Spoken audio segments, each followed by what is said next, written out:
Hey YouTube, what is good? I'm back in the frame again. So today I want to show you how I've created that light sphere behind the shoot from last week. If you haven't checked it out, feel free to check the link below or somewhere up here or somewhere up there. And there I'll take you with me through the entire process of creating that image. But today it's Photoshop time. So let's jump into Photoshop and let's dive into how to create that light glow around the model.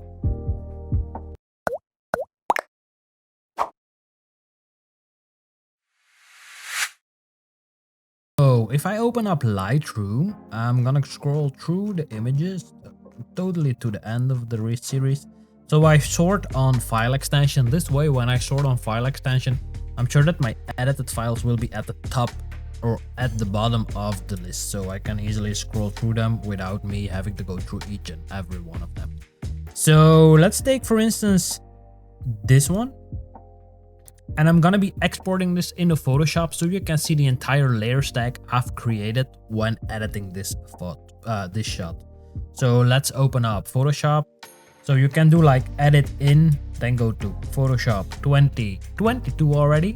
When we have this file, the way we can create this kind of glow around the model is pretty simple. So the first thing we need to do is create a square around the model, or any form or any shape you want to create before you start putting that glow in there. So let's just create a new layer. Let's use the Marquee Tool. If it's not visible, just hold down the button and then a drop down will pop up, and make sure that you select the rectangular or the elliptical tool.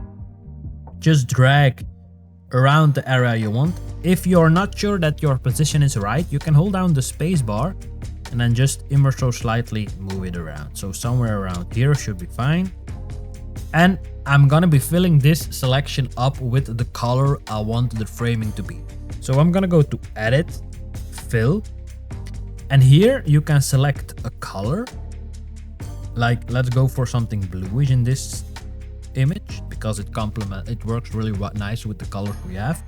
So just tap on a color you like, hit OK, and then just hit OK. Now it's too much. We have to contract the selection we've created. We have to shrink it. A way to shrink it is you go to Select, Modify, and you tap Contract. Contract selection means you're gonna contract a little segment of the edges so that you can delete the inside of your selection you've just made. So contract by, let's say 10 should be fine. 10 pixels, okay. You see it shrinking, but you don't see it actually removing the effect. That's because we still have to push the delete button. So when we hit delete and we deselect, so we go to Select, Deselect, you can see that we have our square selection around the subject. Now, one thing we have to do first is we have to remove the areas that go in front of the model, because we want to create some sort of depth in the image. That means we will be masking out the areas we don't want to see. So if you've never worked with layer masks, no worry, I will take you with me through it. So we've got this little icon below. You just tap on it and it creates like a white square behind your layer. Now, white means that all the changes we will be doing on this layer will be visible. If it's black, you cover it up and you won't be able to see any changes or adjustments on that layer.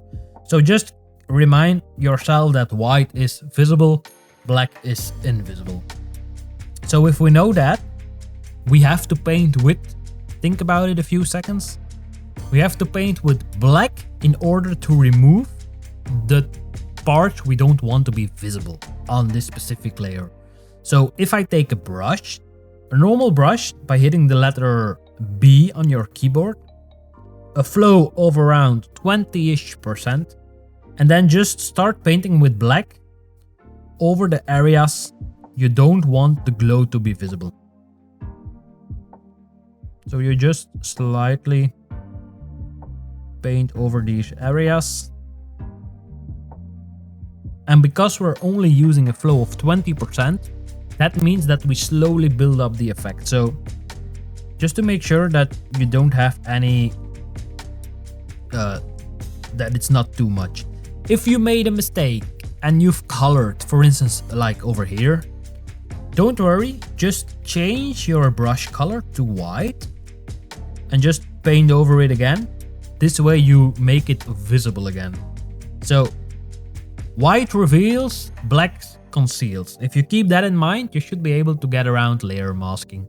So now we have all the areas masked out. As you can see here, you can see that we've painted with a little bit black on the image.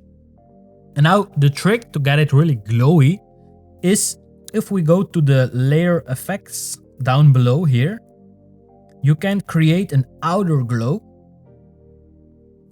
And if you create that, you will probably have a different color. You will have something like this, like reddish. We don't want red. We want to take the color out of the blue we have. So we tap on this square and we just go with the mouse onto the bluish.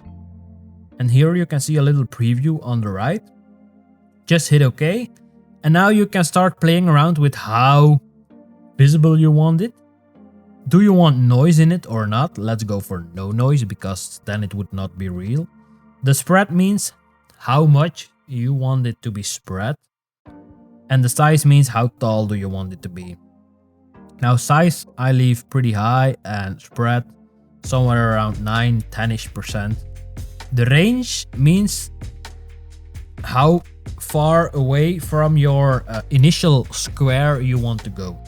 So let's just do like somewhere around here. And then if you hit preview, you can see what it does. Now, if your blend mode is not on lighten, make sure that it is on lighten, because if it's on normal, it doesn't affect that much. It doesn't glow. Like you can also try screen, but then you start going to the white part and you want some colors in it. So let's go for lighten and then just hit OK. And then it's done. Nothing more. It's just like this. It's done. Now you can still see like over here, you can still see that little glow. That's because let's redo this. That's because we didn't mask it out properly. So we should have taken a brush with a bigger opacity, a flow of 100%, and then just slowly paint over it. Now you can see, even if we paint with 100%, it doesn't go away. Now there's a quick fix for that. We can group this layer into a group, and then we can paint with a layer mask on that group. It gets difficult, but just stick with me. So if we tab on the layer so that the layer with the square is active, we click on this little group icon. Now it's in the group. We have to drag it in group 2. And once it's dragged in group 2, you select group 2 again. And you hit the layer mask icon again. And this time you start painting with black again over the areas we've missed.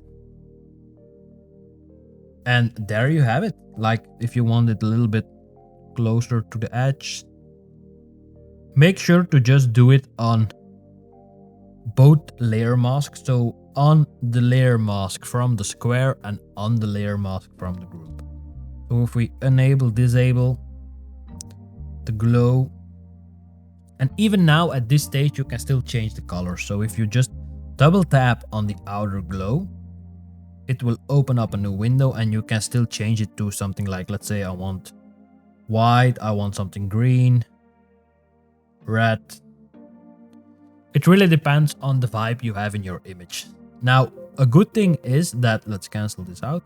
Once you have this effect, you can apply it to other forms. So if we want to redo this, I'm just gonna create a new layer. And I got, for instance, let's take a circle now. Elliptical, let's just draw a circle by holding down shift.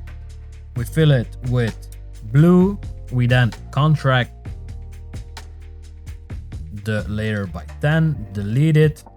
If we have this, the only thing we have to do is by holding down the Alt key on your keyboard is drag and drop this outer glow, and there you have it. Now you can move this around anywhere you want to. You can even change the size of it. Like you could do a triangle in a square, something like that. Or you could even go one step further and just have it be visible wherever you want. But that's a quick tip how to create the glow in the image. So that was about retouching the image to create that little sphere or that little glow behind your model. Now, if you got questions about this or if you have a better way of doing it, let me know below. And I'll see you next time. Well, next time I'll be talking about creating a 3D environment for this specific image, which is created in Blender, but that's one for next week. So thanks for watching and thanks for the support, and then I'll see you when I see you. Ciao, ciao.